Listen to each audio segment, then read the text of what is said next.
ان کے اوپر بنگلہ دیش جو ہے وہ جا کے قبضہ کر لے. پتہ نہیں ہے بنگلہ دیش کی فوج کے اندر اتنی ہمت سکت اتنی پاور کیپیسٹی ہے یا نہیں ہے. یہ پہلی دفعہ میں نے اس قسم کی بات سنی ہے. اور خود ایڈوائزر صاحب کی صورتحال یہ ہے کہ وہ جب چین گئے تھے مارچ میں تو وہاں بھی انہوں نے 7 سسٹرز کے حوالے سے انہوں نے کچھ کامنٹس کر دیے تھے کہ اس کا کوئی حل نکالنا چاہیے, چین کو کچھ کرنا چاہیے, اب ہندوستان اس کے ٹریڈ کا کچھ نہیں کر رہا. اس کے بعد سے ہندوستان نے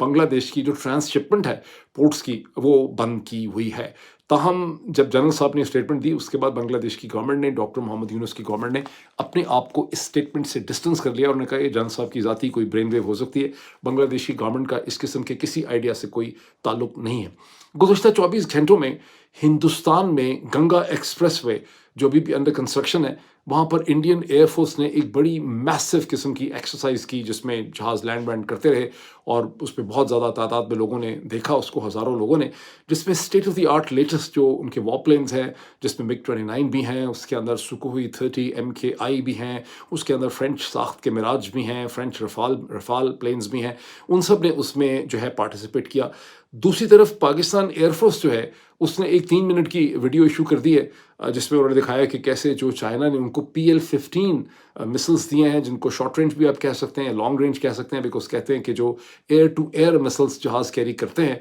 یہ JS-17 کے اوپر لگائے جائیں گے وہ اتنی دور تک مار نہیں کرتے. ان کی یوزل رینج 50-60 کلومیٹر ہوتی ہے لیکن ان کی 200 سے 300 کلومیٹر کی ان کی رینج ہے اور ان کے ساتھ بہت ہی افیکٹو ریڈار سسٹم بھی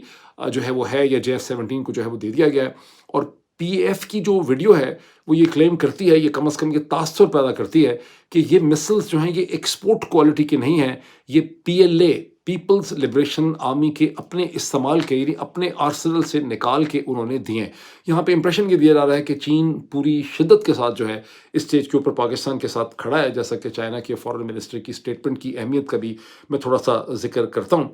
ہندوستان کی نیوی جو ہے وہ off the coast of Gujarat بہت بڑی نیول ایکسرسائزز کر رہی ہے جس میں لائیو ایمونیشن استعمال کیا جا رہا ہے, اس پورے ایریا کو بیریکیڈ کر دیا گیا ہے, شپنگ کو وارن کر دیا گیا ہے کہ کوئی ایسے ایریا میں نہ آئے. ہندوستان کی جو اخبارات اس کا ذکر کر رہے ہیں وہ ساتھ ہی بتا رہے ہیں کہ اس سے تقریباً 80-85 ناٹیکل مائلز اوے پاکستان کی نیوی جو ہے وہ بھی اپنی ایکسرسائزز جو ہے وہ کر رہی ہے. اور سیز فائر جو ہے لائن آف کنٹرول کی آزاد کشمیر اور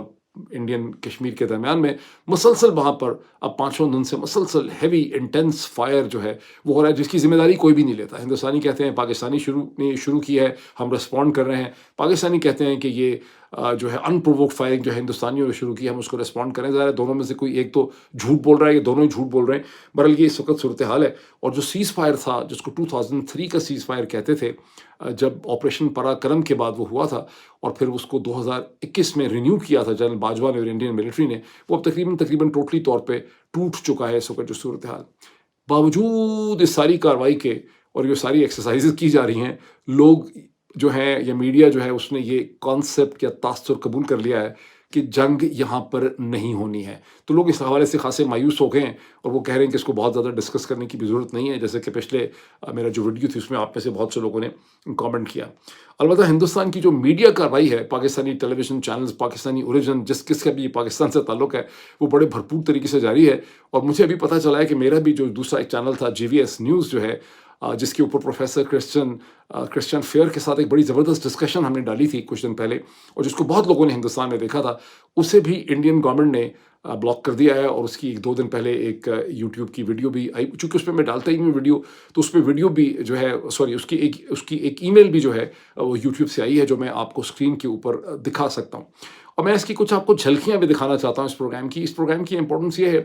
کہ اس سے پہلے تو کوئی ایسا پروگرام وہاں پہ تھا ہی نہیں, سرے سے وہاں پہ کوئی انڈیا ریلیٹڈ کانٹینٹ تھا ہی نہیں. تو یہی ایک پروگرام ہے جس میں پروفیسر ڈاکٹر حسین ندیم جو جارج واشنگٹن یونیورسٹی میں پڑھاتے ہیں اور پروفیسر کرسچن فیئر جو جارج ٹاؤن یونیورسٹی میں پڑھاتی ہیں, ان کے ساتھ یہ ڈسکشن تھی. اور یہ کیسی ڈسکشن تھی, اگر میں آپ کو اسکرین کے اوپر اس میں کامنٹس دکھا سکوں, جسے ہندوستان کی پڑھی لکھی انٹیلیجنسیا نے بڑا پسند کیا تھا اور اس کے اوپر سینکڑوں کامنٹ ہیں انڈینز کے جنہوں نے اسے بہت زیادہ اپریشیٹ کیا. تو پھر سوال پیدا ہوتا ہے کہ پاکستان میں تو تاثر اور دہائی لوگ دینے کی کوشش کر رہے ہیں کہ شاید ان کا کوئی کانٹینٹ بڑا اینٹی انڈیا تھا تو کوئی بڑا پیٹریوٹک کانٹینٹ تھا تو بڑا زوردار وہ کامنٹ کر رہے تھے. بہت سے لوگوں نے یہ بھی کہا ہے کہ فلاں فلاں کا چینل جو ہے وہ ہندوستان میں کیوں نہیں بند ہو رہا. میرا خیال ہے ایک جنرل پالیسی ہے کہ پاکستان سے جو بھی ریلیٹڈ کانٹینٹ ہے اسے ہندوستان میں بلاک کیا جا رہا ہے. جیسے جیسے ان کو چینل نظر آ رہے ہیں وہ ان کو بلاک کرتے چلے جا رہے ہیں. تو اس کا مطلب ہے کہ ایک آدھ دن میں یہ چینل بھی ہندوستان میں بلاک ہو جائے گا. اگر ابھی تک نہیں ہوا بیکاز ابھی تک تو کوئی ای میل مجھے اس کی آئی نہیں ہے, تو اگر ہندوستان میں کسی نے دیکھنا ہے تو ان کو چاہیے کہ وہ بھی پاکستان کی طرح وی پی این جو ہے وہ حاصل کر لیں, بیکاز میرا خیال ہے اب وی پی اینس پہ ہی گزارا ہوگا ہندوستان پاکستان کے لوگوں کا. بہرحال یہ اس وقت کی صورتحال ہے. اب گزشتہ 24 گھنٹے میں ہندوستان نے ایک بڑا سیریس کام کیا ہے. انہوں نے formally I M F international monetary fund کے بورڈ کو انہوں نے کہا ہے, ان کے اسپوکس پرسن کا کہنا ہے, ہندوستانی گورنمنٹ نے کہ ایک سورس نے یہ کہا ہے, ان کی گورنمنٹ نے کامنٹ کیا ہے کہ انہوں نے فارملی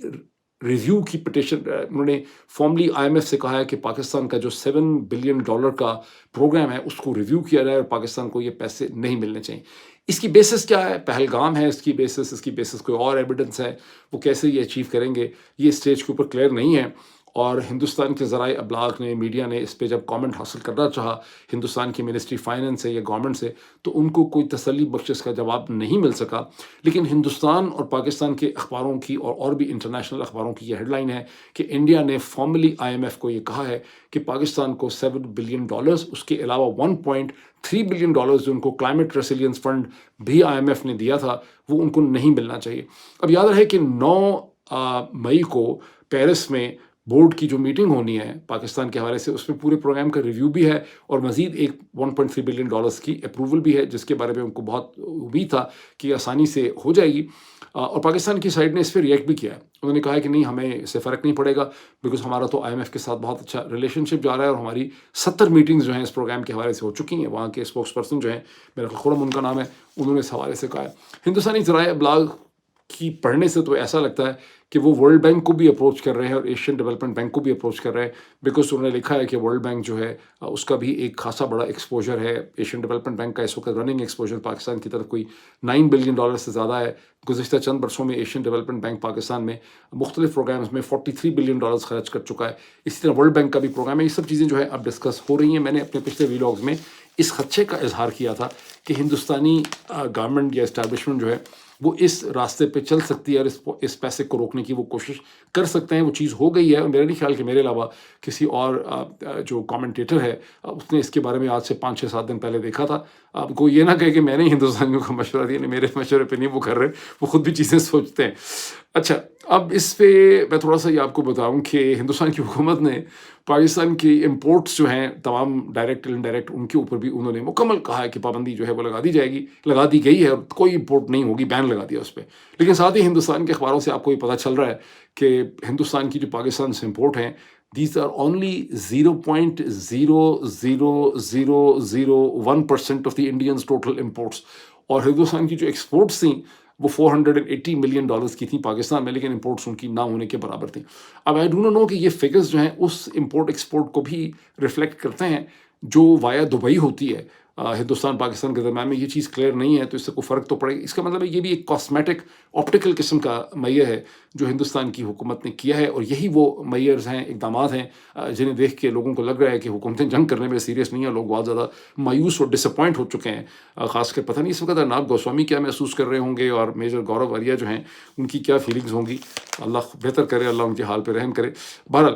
اب جو سیریس چیز ہوئی ہے گزشتہ 24 گھنٹوں میں وہ یہ ہوا ہے کہ ہندوستان کی NIA جو نیشنل انویسٹیگیشن ایجنسی ہے اس نے انڈین گورنمنٹ کو اپنی پریلیمنری رپورٹ سبمٹ کی ہے, جس میں انہوں نے یہ انالیسس آفر کیا ہے کہ جو کچھ بھی پہلگام میں ہوا وہ لشکر طیبہ کے یونٹس نے کیا under direct guidance plan of given by ISI inter services intelligence. اب اس کنکلوژن تک وہ کیسے پہنچے, جب باقی آپ پوری رپورٹ پڑھتے ہیں تو اس میں کوئی ایسی انٹر کنیکٹڈ ڈاٹ کنیکٹنگ قسم کی ایویڈنس نہیں ملتی جس کے ذریعے آپ اتنا بڑا کنکلوژن سیفلی نکال سکیں. اس میں یہ ضرور مینشن ہے کہ ہاشم موسیٰ, اچھا ان کا نام بھی چینج ہو رہا ہے, پہلے کبھی ہاشمی موسیٰ ہے کبھی ہاشم موسیٰ ہے, جو کہا جاتا ہے کہ ایک SSG کے ایکس کمانڈو ہے. ان کے ساتھ علی بھائی, یہ دونوں کہا جا رہا ہے کہ یہ مین لوگ تھے ود ان دی JNK اور دونوں پاکستانی سٹیزنز ہیں. اور یہ گزشتہ کئی دنوں سے according to NIA across the border communication کر رہے تھے with the help of satellite telephony. اور کانسپریسی کہا جا رہا ہے، NIA کی رپورٹ یہ کہتی ہے، پریلیمنری رپورٹ کی کانسپریسی جو ہے یہ لشکر طیبہ کے ہیڈ کوارٹرز میں پاکستان میں ہوئی، اور حافظ سعید کا بھی اس حوالے سے نام جو ہے وہ لیا جا رہا ہے، جیسے کہ میں نے پچھلے ویلوگ میں آپ کو بتایا تھا۔ NIA نے اپنی اس پریلیمنری انویسٹیگیشن کے لیے 2800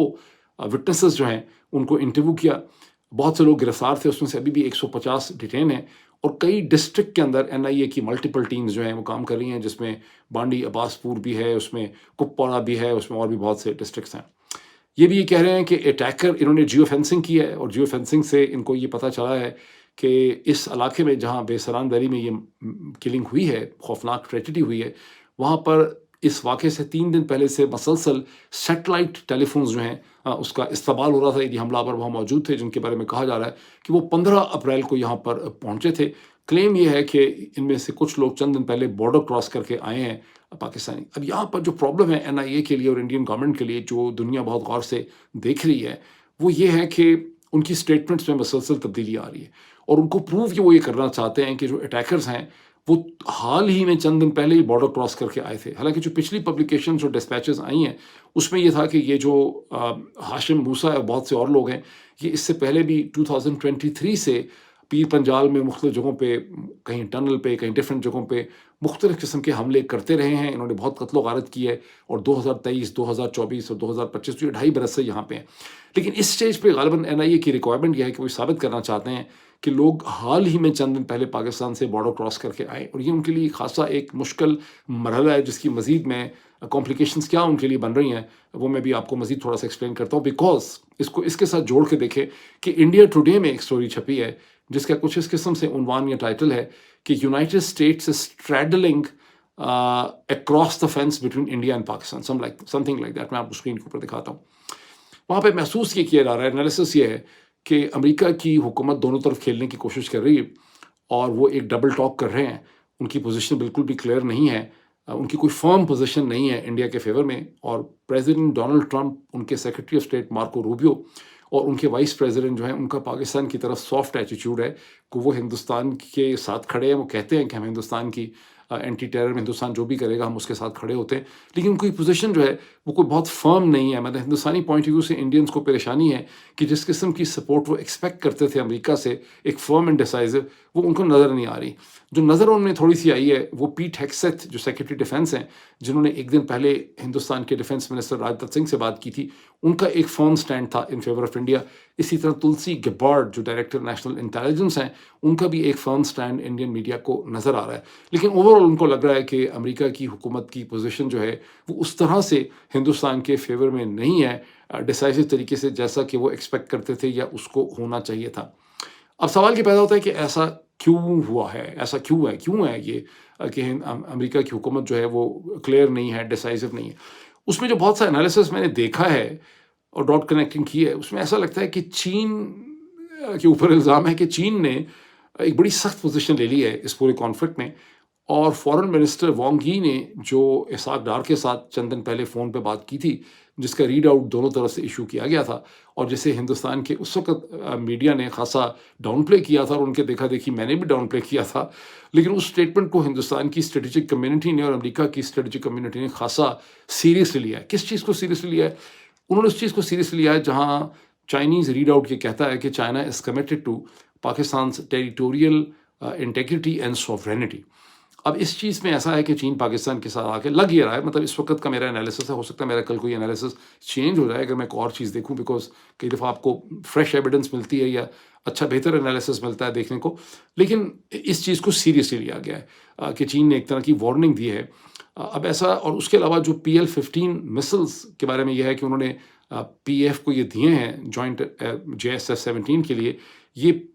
PLA کے اپنے آرسنل میں سے دیے گئے ہیں۔ یہ ایکسپورٹ کوالٹی مسلز نہیں ہیں جو شارٹر رینج کے ہیں، یہ بڑی رینج کے ہیں 200 to 300 کلومیٹرز کے، اور یہ نکال کے دیے گئے، اور پاکستان ایئر فورس نے آلریڈی اپنی ویڈیو کے ذریعے اس کو ثابت کرنے کی کوشش بھی کی ہے۔ اچھا، اب یہ کیوں ہوا ہے، اس کی ایک ایکسپلینیشن یہ ہے کہ ویسے تو مجھے یاد ہے کہ فروری 2022 میں دین پرائم منسٹر عمران خان جب گئے تھے اور ان کی شی جن پنگ سے ملاقات ہوئی تھی، تو واپسی پہ مجھے جو اس کی بریفنگ ملی تھی عمران خان کی ٹیم سے، ان کی جو ملٹری سائڈ کی ٹیم تھی، انہوں نے کہا تھا کہ